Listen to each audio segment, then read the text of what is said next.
নমস্কার, জয় রাধে রাধে শ্যাম, রাধে রাধে।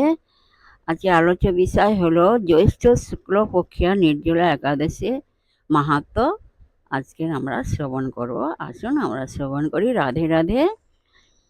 জ্যৈষ্ঠ শুক্লপক্ষের এই নির্জলা একাদশী বর্ণন ব্রহ্মবৈবর্ত পুরাণে শ্রী ভীমসেন ব্যাস সংবাদরূপে পরিদৃষ্ট হয়। একদা ভীমসেন শ্রী ব্যাসদেবকে জিজ্ঞাসা করিলেন, হে মহতী ধীশক্তিশালী পূজনীয় পিতামহজি, কৃপাপূর্বক আমার একটি নিবেদন শ্রবণ করুন। আমার জ্যেষ্ঠ ভ্রাতা ধর্মরাজ শ্রী যুধিষ্ঠির, মাতা শ্রী কুন্তী দেবী, ধনুর্ধর অর্জুন, নকুল, সহদেব এবং দ্রৌপদী ইহারা একাদশী দিবসে কেহই ভোজন করে না। উহারা বিশেষত ধর্মরাজ আমাকে নিত্যই বলেন,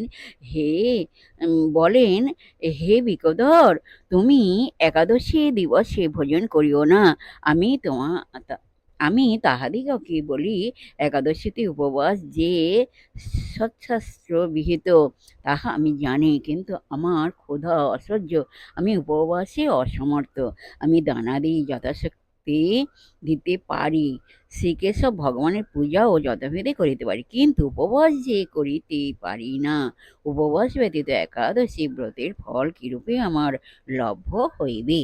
মধ্যম পাণ্ডব ভীমসেনের এইরূপ বাক্য শ্রবণ করিয়া শ্রী ব্যাসদেব বলিলেন, ভীম, যদি স্বর্গ তোমার অত্যন্ত প্রিয় হয় এবং নরক নিকৃষ্ট বোধ হয়, তাহা হইলে প্রতি মাসে উভয় পক্ষীয় একাদশীতেই ভোজন ত্যাগ করা অবশ্য কর্তব্য বলিয়া জানিবে। তৎশ্রবণে শ্রী ভীমসেন কহিলেন,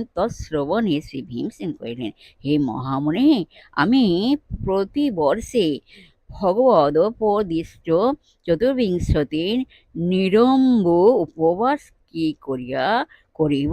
অহোরাত্র উপবাস তো দূরের কথা, ক্ষণকালের জন্য আমি ক্ষুধা সহ্য করিতে পারি না। বৃক নামক অগ্নি আমার উদরে সর্বদা অবস্থান করিতেছে। বহু ভোজন করিলেই উহা শান্ত হয়। তবে আমি বিশেষ চেষ্টা করিয়া সম্বৎসর একটি মাত্র উপবাস ব্রত পালন করিতে পারি। সুতরাং আপনি আমাকে এইরূপ একটি ব্রত কৃপাপূর্বক উপদেশ করুন, যাহা যথাবিধি পালন করিতে পারিলে আমার ইহ পরকাল প্রকৃত কল্যাণ সাধিত হইতে পারে। শ্রী ব্যাসদেব বলিলেন, হে রাজন, মানব ধর্ম এবং বৈদিক ধর্মের কথা তুমি আমার নিকট অনেক শুনিয়াছ, কিন্তু এই কলিকালে সেই ধর্ম যাজনের শক্তি সকলে নাই। এজন্য অল্প ক্লেশে সরল উপায় মহাফল প্রাপ্ত হইবার বিধি তোমাকে বলিতেছি। ইহা সকল পুরাণের সারাংশ। যিনি দুই পক্ষেরই একাদশী ব্রত পালন করেন, ওই 2 দিন ভোজন করে না, তাহাকে আর নরকে যাইতে হয় না। শ্রী ব্যাসবাক্য শ্রবণে মহাবলী ভীমসেন পিপ্পল অশ্বত্থ পত্রের মতো কাঁপিয়া উঠিলেন। অত্যন্ত ভয় ভীত হইয়া বলিতে লাগলেন, হে পিতামহ, তাহলে আমি কি করিব? আমার উপায় কি হইবে? আমি যে উপবাস করিতে সম্পূর্ণ অসমর্থ। অতএব হে প্রভু, কৃপাপূর্বক অধিক ফলপ্রদ এমন একটি ব্রত আমাকে উপদেশ করুন, যা পালন করি আমি সকল কল্যাণ ভাজন করিতে পারি। তখন শ্রী ব্যাসদেব বলিলেন, বৃষ বা মিথুন রাশিতে সূর্য অবস্থানকালে জ্যৈষ্ঠ মাসের শুক্লপক্ষের যে একাদশী তিথি উপস্থিত হয়, উহাকে নির্জলা একাদশী বলে। উহাতে নির্জল ব্রত করিতে হইবে। 1 মাসা সুবর্ণ বা সরিষা পরিমাণ মণি ডুবিয়া যায় এমন পরিমাণ জলে আচমন করা বিহিত। গোকর্ণের সমান হস্ত করিয়া মাস মাত্র জলে, অর্থাৎ একটি মাস কলায় ডুবিয়া যায়, এই পরিমাণ জলে আচমন করা উচিত। ইহার কম বা বেশি জল পান মদিরা পান সদৃশ্য হইয়া যায়। কোনো কিছুই ভক্ষণ চলিবে না, উহাতে ব্রত ভঙ্গ হইয়া যায়।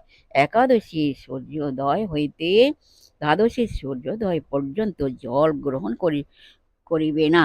এই প্রকারে এই ব্রতে নিরম্ব উপবাস পালন করিলে বিনা যত্নে 12 মাসের একাদশী ব্রতের ফল প্রাপ্ত হওয়া যায়। দ্বাদশী দিবসে প্রাতঃকালে স্নানান্তে ব্রাহ্মণকে স্বর্ণ ও ব্রাহ্মণ ও বৈষ্ণবকে স্বর্ণ ও জল দান করার বিধি রহিয়াছে। ইহার পর ব্রতী কৃত হইয়া ব্রাহ্মণের সহিত ভোজন করিবেন, ব্রাহ্মণ বা বৈষ্ণবের সহিত ভোজন করিবেন। হে ভীমসেন, এই রীতিতে ব্রত করিলে যে পুণ্য হয় তাহা শ্রবণ করো। এই একাদশী ব্রত পালনের ফল স্বরূপে সংবৎসরে সকল একাদশী ব্রতের ফল প্রাপ্ত হওয়া যায়। শঙ্খচক্র গদা পদ্মধারী শ্রী বিষ্ণু ভগবান আমাকে কহিয়াছিলেন, সকল ধর্ম পরিত্যাগ পূর্বক আমার শরণ গ্রহণ করিয়া আমার পরম প্রিয় এই নির্জল একাদশী ব্রত পালন করিলে মনুষ্য সকল পাপ হইতে মুক্ত হইয়া যায়। মনুষ্য সকল পাপ হইতে মুক্ত হইয়া যায়। কলিকালে ধন দানের মাধ্যমে সদ্গতি বা স্মার্ত সংস্কারের দ্বারাও কল্যাণ লাভ হয় না। এই নানা দোষ দুষ্ট কলিযুগে বৈদিক ধর্ম লুপ্ত হইয়াছে। হে বায়ুপুত্র, তোমাকে বারংবার ইহা অপেক্ষা অধিক আর কি বলিব। দুই পক্ষের একাদশীতে ভোজন নিষিদ্ধ, আর জ্যৈষ্ঠ মাসের শুক্লপক্ষের একাদশীতে জল পান পর্যন্ত বর্জনীয়। এই একাদশী ব্রত পালন করিলে সর্বতীর্থ ও বর্ষব্যাপী সমস্ত একাদশীর যাবতীয় পূর্ণ ফল লাভ হয়। মৃত্যুকালে সেই ব্রতীর নিকট দণ্ডধারী যমদূত আসিবার পরিবর্তে তাহাকে বিষ্ণু লোকে লইয়া যাইবার জন্য দিব্য দর্শন বিষ্ণুদূত আসিয়া থাকেন। এই ব্রত পালন করিয়া জলদান ও গোদান করিলে মনুষ্য সকল পাপ হইতে মুক্ত হয়। হে জন্মেঞ্জয়, পাণ্ডবেরা এই ব্রত মাহাত্ম্য জানিয়া এই ব্রত পালন করিতেছে। শ্রী ভীমসেন ওই দিন হইতে নির্জলা একাদশী ব্রত পালন করিতে থাকায় এই একাদশী পাণ্ডবা নির্জলা বা ভীমসেনী একাদশী নামে প্রসিদ্ধ হইয়াছে। সুমেরু অথবা মন্দরাচল পর্বত সদৃশ্য পাপ রাশি এই একাদশী ব্রত পালন ফলে নিঃশেষে ভস্মীভূত হইয়া যায়। হে রাজন, শ্রীকৃষ্ণ বলিয়াছেন, নির্জলা একাদশী দিবসে স্নান দান জপ হোম ইত্যাদি যাহা কিছু মনুষ্য করিয়া থাকে তৎসমুদয়ে অক্ষয় হইয়া যায়। এই একাদশী মাহাত্ম্য যে ব্যক্তি ভক্তিপূর্বক পাঠ করেন বা শ্রবণ করেন তিনি স্বর্গ বা বৈকুণ্ঠ ধাম প্রাপ্ত হন।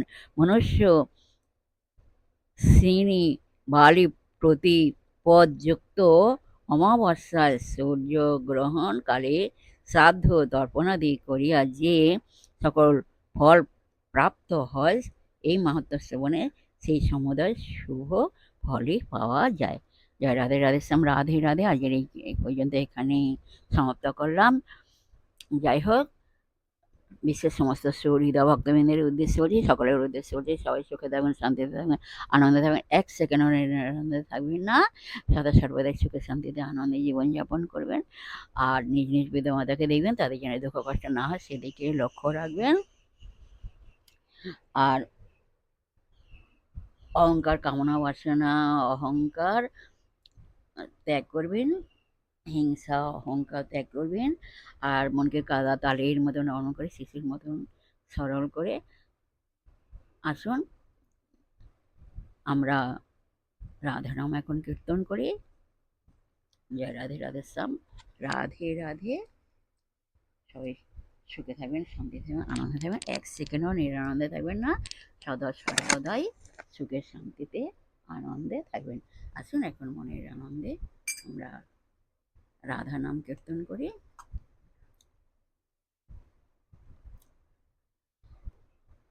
সখী সঙ্গে রূপের কথা কহিতেছিল বসে, হেনকালে বৃন্দাবনে বাজল স্বামীর বাঁশি। সখী সঙ্গে রূপের কথা কহিতেছিল বসে, হেনকালে বৃন্দাবনে বাজল স্বামীর বাঁশি। রাধা রাধা রাধা রাধা রাধা রাধা বল, রাধা রাধা রাধা রাধা রাধা রাধা বল। বলো রাধা রাধা রাধা রাধা রাধা রাধা বল, আমরা রাধা রাধা রাধা রাধা রাধা রাধা বল, রাধা রাধা রাধা রাধা রাধা রাধা বল।